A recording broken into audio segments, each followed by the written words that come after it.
we're going to talk about a couple things. One, how a realtor can recession-proof their business, because a lot of us think we're heading into a recession if we're not in there already. A lot of us think we're heading into a down market if we're not in one already.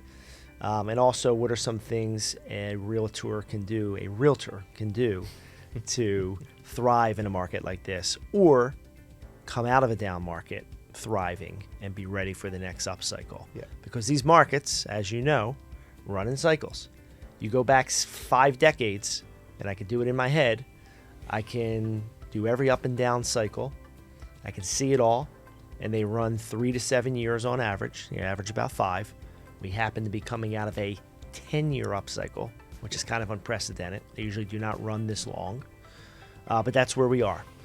If you knew for a fact that tomorrow would begin a vicious down cycle in the industry, in our business, locally, what would you do? So that's how I always approach it mentally. And I'll come at it from a different direction. You know, one thing I'm telling the agents right now, and I'm telling myself right now, I'm trying not to let sales fall apart over small amounts of money. Yeah. Okay?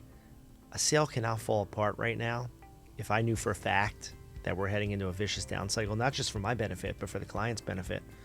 You can't let a sale fall apart for $2,500. You can't let a sale fall apart for $5,000, $10,000. Because in the end, when you ask the client, hey, is this really going to make a difference in your life, this $7,200 on a $800,000 sale? That's the question. And the answer is always no, but it's emotion that kind of gets in the way. So cannot let these sales fall apart. Cannot. I remember, sorry to go off on a tangent, but I remember in 07, third quarter of 07 was the beginning of the financial crisis.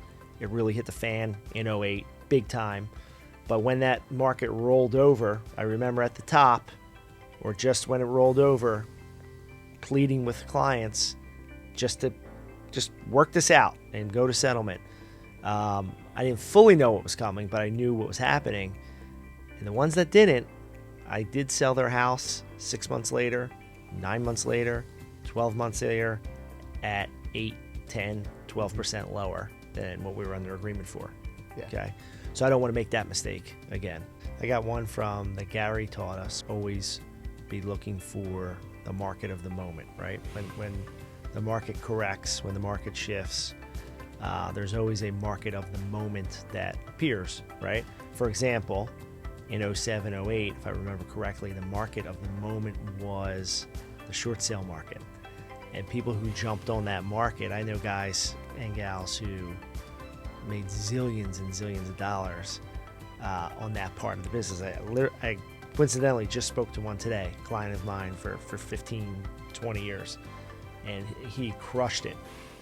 He pivoted, he changed his business, and he I don't even know the ins and outs of the business, but he started a short sale business and did thousands of them during that period. And that was the market of the moment then. What's it going to be this time around? Who knows? Yeah. But I think you always have to be looking for it. One, if you notice it, you're able to pounce on it and pick up additional sales and revenue, help additional clients, but also it could be the thing that not only helps you survive, but catapults you and takes you to the next level. Yeah. Sounds like a cheesy answer as well, but you have to shift your mindset. You got to stop saying it's a bad market, and complaining about it, because it is what it is. And just shifting your mindset to say it's not a bad market, it's an opportunity. Yeah.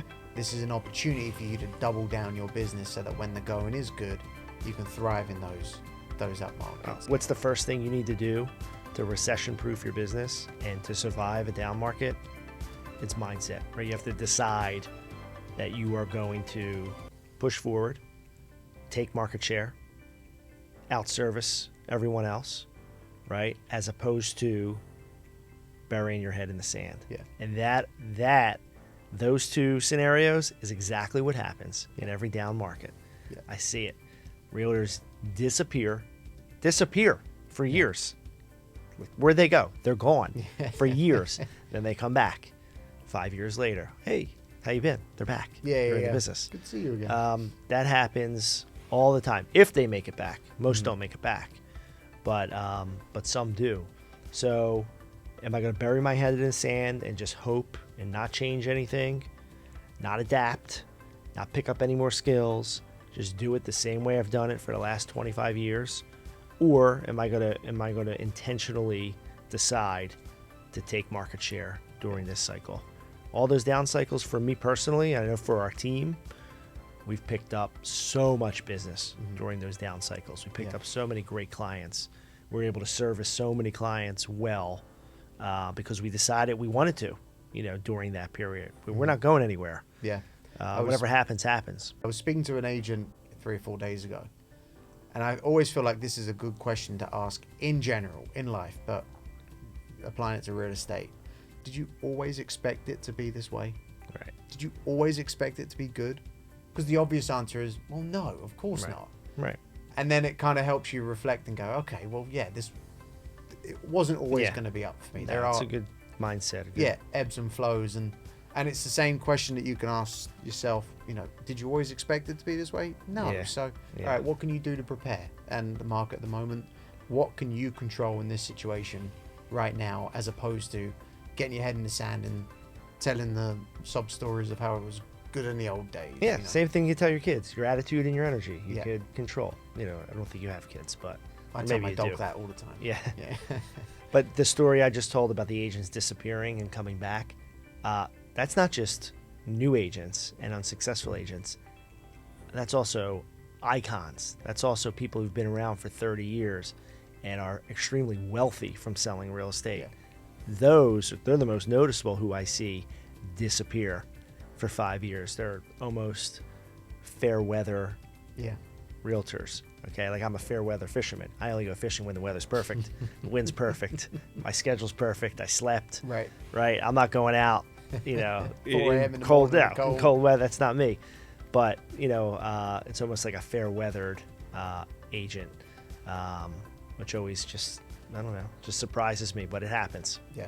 And we've talked about this before. One last thing I would harp on about just protecting your business, making it recession proof, is just your database. Just cleaning it up, going through it and feeding your database, sending newsletters. There's so many systems out there like HomeBot where you can reach out to your clients, refigure out your 33 touch. That's a term we use all the time in Keller Williams. But that, if you just do these two things, you look at your expenses and you narrow it down, see what's still giving you a good return on investment, and then you just hone in on your database. Right.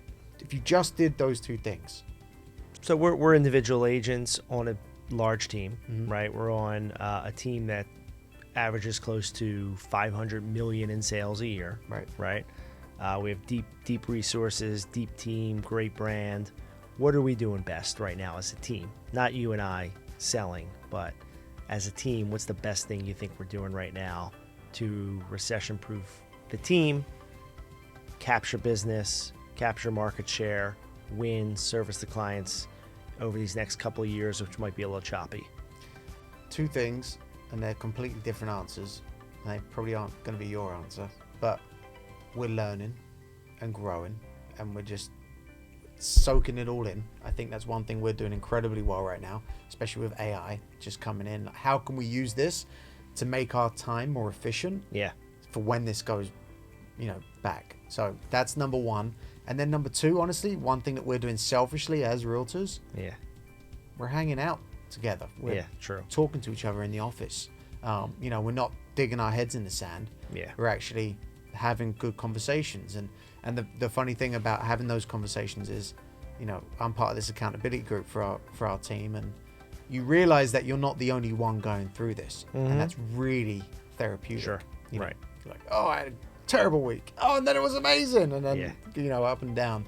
So I think that's two things that we're doing very well right now. Like that speaker who we like, who spoke at that conference we went to, who backed it up with science, and he told us that when you look at a mountain by yourself, it is 50% taller. It appears 50% taller compared to when you look at it with someone standing next to you, which is pretty cool. Yeah. And the opposite is true. So cool. Yeah. But that's what I think we're doing. How would you answer that? Education, skills. Oh, I guess right. That's where I was. Oh, okay. Just learning new skills, sharpening old skills, seeing which skills aren't at the top, at the best and working on it, fixing it, Yeah.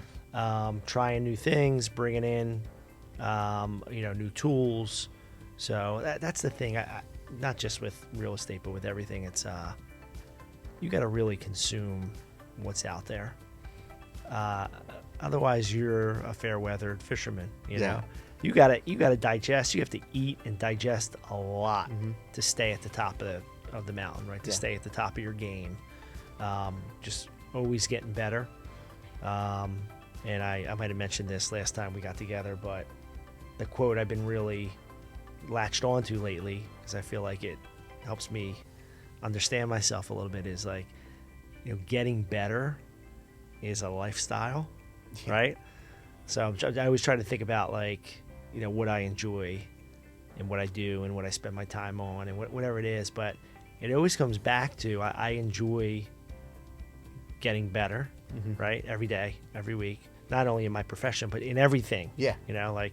I may have told you once or twice I'm playing tennis a lot lately, but You play tennis? You haven't mentioned it. yeah, just picked up. I enjoy, like, even in that stuff, I just enjoy getting better. Like, I like that journey. Everything I do, I like the journey of getting better, better parent.